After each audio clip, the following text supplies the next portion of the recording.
Hi, my name is Karishma and I did my diploma in mass communication at IACT College and I did broadcast journalism at the University of Gloucestershire. My name is Kenneth. I'm a lecturer from ICT. I've been teaching there for almost a year now. Hi, I'm Vanessa Gomez and I'm a business journalist with The Edge.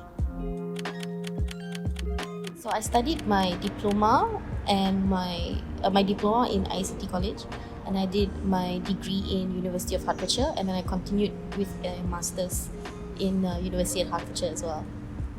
I started my course. I actually took mass comm in Taylor's University.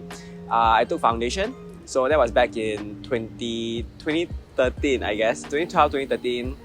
And after that, after foundation, it took me a year and then I took degree. So I was majoring in PR and event management, so public relations and event management. And then that took me about 3 years, so total about 4 years. And then I literally took my result and I immediately take my master's after that, master's in communication, and that took about 1.5 years. So yeah, I spent a lot of time studying, you can say that. I would say besides paper qualification and technical skills, obviously you have to be quick to adapt and think on your feet, especially when you're in the field and in the situation, rather than just thinking of paper qualifications, I would say. In class, you learn about the theories and you learn about how you should or shouldn't do something. But I believe that when it comes to journalism itself, it's something that you have to learn on the job, especially on how to angle your stories, how to get the correct information for your stories. It's all skills that you cannot learn in the classroom. How do I started teaching journalism? Alright, actually journalism is not my first subject that I've taught. It was, I think, when I started teaching about half a year. And then they offered me the course, and they were like, "Ken, why don't you teach journalism? You can do journalism and you can write, and you can you have the skills to do it. Why don't you try?" And then I was like, "Yeah, sure." And it was really fun, honestly, to be able to teach whatever I've learned throughout, and also how to conduct interviews and all the things like that. So it's really, really interesting for me. I wouldn't say I have an expectation, but I would love to see one day in our country where journalism isn't pushed by politics in our country. Not journalism in general. I feel like mass comm in general also a lot of people misinterpret it, and they also have this not to say stereotype, they have this misconception as well, as what you say, of mass comm is just talking, right? But mass comm is more than that. So if you talk about journalism, right, it is also the same. A lot of people associate journalism as writing and deadlines and stuff, right? They are not wrong, but they're not right as well. Journalism involves a lot. It takes a lot of your time, honestly. And if they feel like the industry is very, very easy, it's actually not. Because your majority of the time has been taken up to, if there's an emergency or if there's a breaking news or whatever, you have to be ready at all times. And that includes dropping everything you want to do. And you have to be ready for your job at all times. Even though it's 4 o'clock in the morning, you are sleeping and you receive a call from your boss saying that you need to do this, do that, you really have to be on the dot. You have to, rush to the scene and stuff. And it's not as easy as you think. It's a very tough industry, that's what I can say. And a lot of people misinterpreted that our job is easy, but it's actually not. Yep, and also dealing with a lot of people as well. Because you need to deal with a lot of people, right? Difficult people, sometimes you meet people, they are really good, really helpful. Some are just pure, evil, and they just want to make you suffer. You really need to have the skill to adapt to that kind of situation. And it takes a lot. I think I didn't have any expectation regarding stereotypes, but I did think it was going to be very scary to be, especially if you've heard journalists getting killed and murdered in other states for covering the stories of truth. But I think it's necessary for me to enter this line and to unleash all these truths so that people around me are aware of what's happening around us. I mean, it comes to a point where you learn that life is tough, life is difficult, and being a journalist, you have to look at these things with open eyes and absorb everything, which is absolutely painful. I mean, over time, yeah, sometimes you get a little bit desensitized because you see the same thing over and over again. But it doesn't mean that they don't care about it, you know? So even though journalists may seem desensitized, they keep going back to it because I'm pretty sure they have a cause. And they feel very pulled towards, they feel this pull to want to try and help or solve something, you know, especially when it comes to poverty, when it comes to environmentalism, when it comes to anything for that matter, you know, even healthcare, you know, to get information out there to make sure that people are properly informed. So it may seem that way sometimes. There is a barrier, but not. I wouldn't say that they are desensitized 100%. Being a broadcast journalism student, you are pushed into going to so many different places at where it takes you, and obviously it will be scary if you've never seen like crime scenes before and whatnot, but it is what you have chosen, like what I have chosen to go into, and obviously I will enter it with a different set of eyes, and I'll probably take it as a challenge to go into.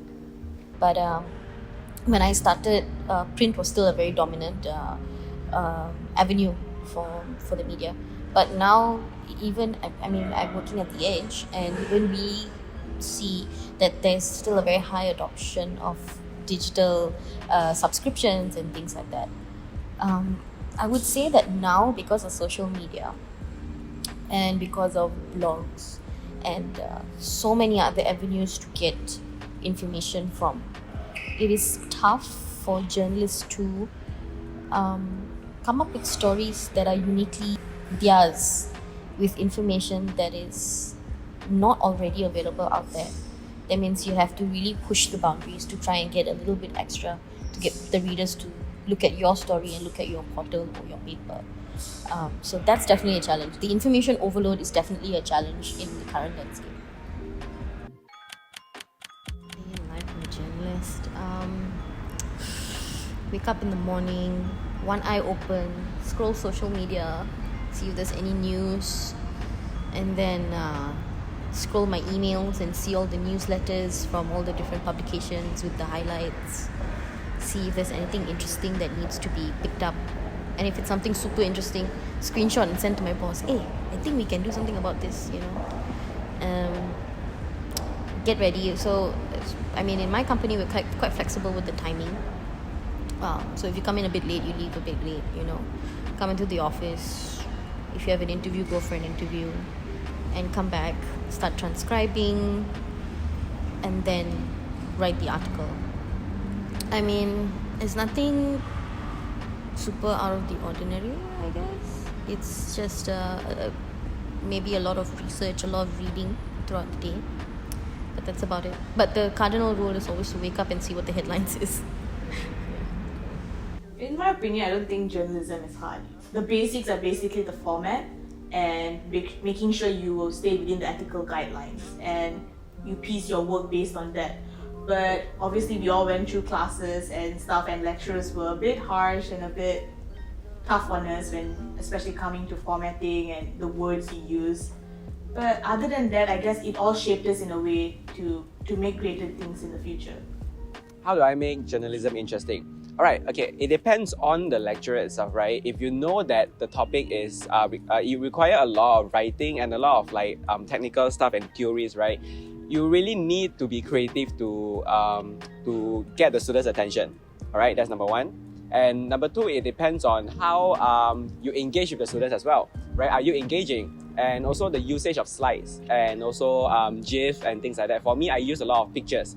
I use a lot of memes, and that is what captures students' attention. Even though sometimes the meme does not relate to the topic, right? I still put it in because I find it that if they can pay attention to the screen, then I did my job already, right? Their eyes is on the screen and I can actually engage with them now. Then I'll be like, all right, so based on this, what can you tell me, blah, blah, blah, and things like that. So I feel like that's very important, and also how you talk to the students and the activities given as well, because journalism, it involves a lot of writing, right? And how you ask them to write, what kind of topic you want them to write, and the ability for them to choose whatever they want to write, it makes it more easier for them to write stuff as well. So if the topic is what you don't like, sometimes you might struggle, you see. So how you teach is the angle and how you want them to learn. That is for me how I engage with the students at least for me. I have to say that I'm very fortunate to be working in a 9 to 6 job right now because business writing is very different from news writing. I mean, it's still a form of news, but the paper operates in a way where if Bursa Malaysia is closed, if it's a public holiday and the bursas are not open, we don't work. So I thankfully have a 9 to 6 job. I never did. But it's kind of become part of my lifestyle. So when I was a rookie, I never read the newspaper. I never bothered to keep abreast of what is happening and the different causes. But it came with the job. So my bosses kept drilling it into my head that you need to know. And it came to a point where if it was almost a fear if my boss asked me something and I didn't know about it. So it kind of generally became a lifestyle thing. To always, the first thing you do in the morning is actually to, open your phone, and look at the digital copies of the paper or just read the highlights, because I have like a million subscriptions to different portals and they send the highlights. So just read through the highlights, see what is what. Especially with business journalism, we need to know.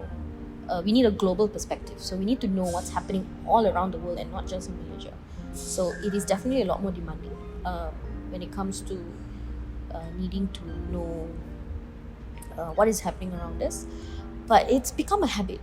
Yeah, reading is become an absolute habit already. So it's not really a problem or a lifestyle change per se. I guess the lifestyle I would say was a hectic lifestyle, especially being a student from ICT college. It taught me how to adapt to a very hectic lifestyle, always being on the go, and now it's shaped me to be able to be ready to enter any sort of field and any sort of situation that I'm being put into. So in class you learn about the things that are important for a journalist, including the structure of writing a story, the ethics that you need to have, which is very important.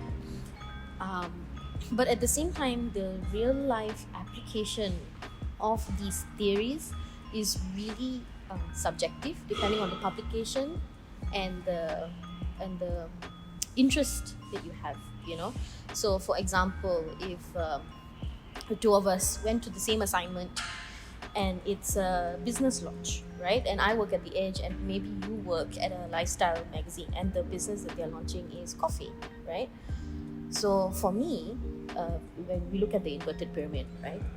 For me, the more important information would most likely be how much this business pumped in for their startup capital and how much of growth they are expecting and what their plans are in order to achieve that business goal. But for you as a lifestyle brand, as a lifestyle writer, you might probably go to the coffee connoisseur and say, okay, maybe you can tell me a bit about the coffee beans that you use. Maybe you can tell me about the machines that you use. Why is your coffee different from other coffees out there?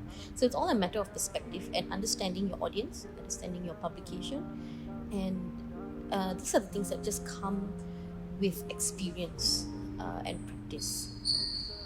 Difficult story, yeah. Okay, it's difficult to pinpoint because the difficulty of a story is either difficult emotionally or difficult factually. Difficult factually, you just basically need to brush up on your knowledge, do a lot of background research, and sometimes background research is not enough because you kind of need to know the know-how. For example, like politics. In politics, although it's very interesting, it's very fast moving. And if you don't know the background of certain issues, or you don't know the background of certain politicians or the party itself, it'll be very hard to cover. So when it comes to like subject matter, I think politics is one. But when it comes to like emotionally, I find a lot of these human interest stories very difficult. So for example, like when you cover things like poverty, B40, and issues faced in the rural areas, those are a bit tough to deal with because it involves a lot of human emotion. It's hard to distinguish when to be objective and when to be human, because you always have to draw the line. You know, it's like, yeah, I feel for you. I know it's difficult for you. I want to help you, but can I help you? If I help you, does it mean that my story is invalid? It's always a tussle in that sense. And sometimes it can really be emotionally straining as well. I've done a few of these stories and it's really tough going home at night. Yeah.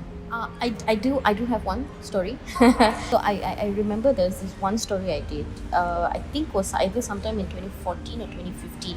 I'm not very sure. But there was this boy in Nilai who was found somewhat abandoned, and he was an OKU child.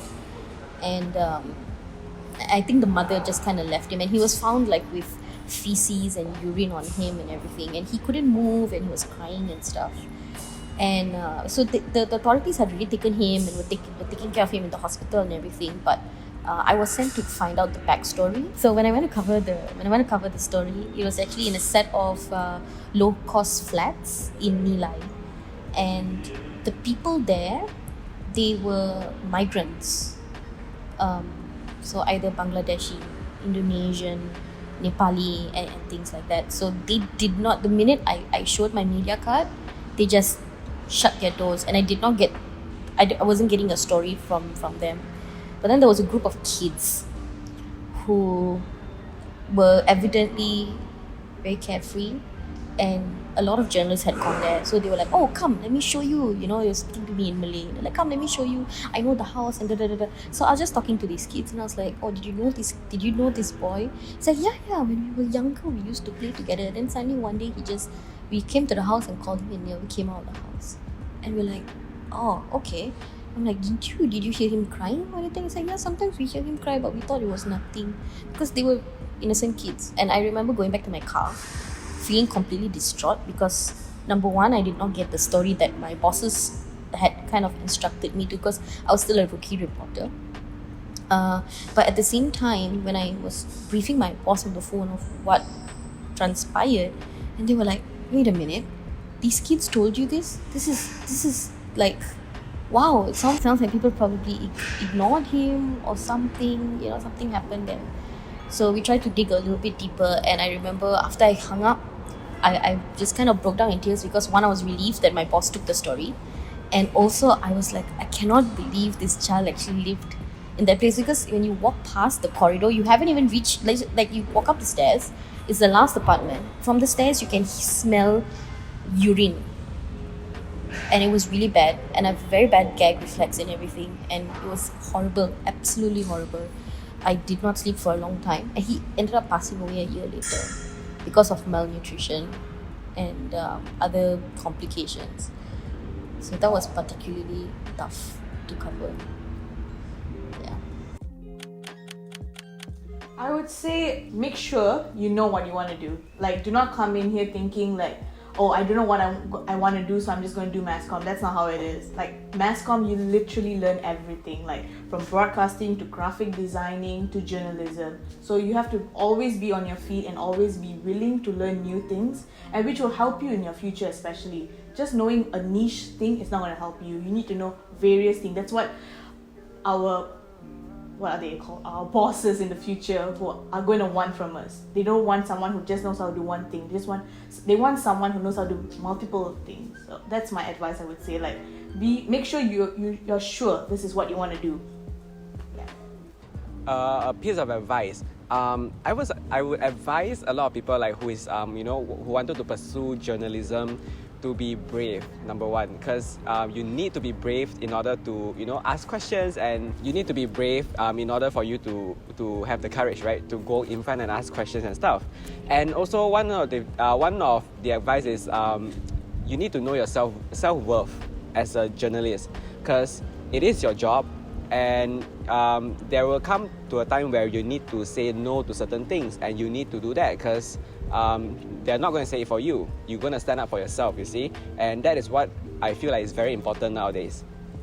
So my advice to anybody who wants to pursue journalism is to always have an open mind and to have this attitude of always wanting to learn and willing to accept different perceptions and different views, because journalism is basically the school of life.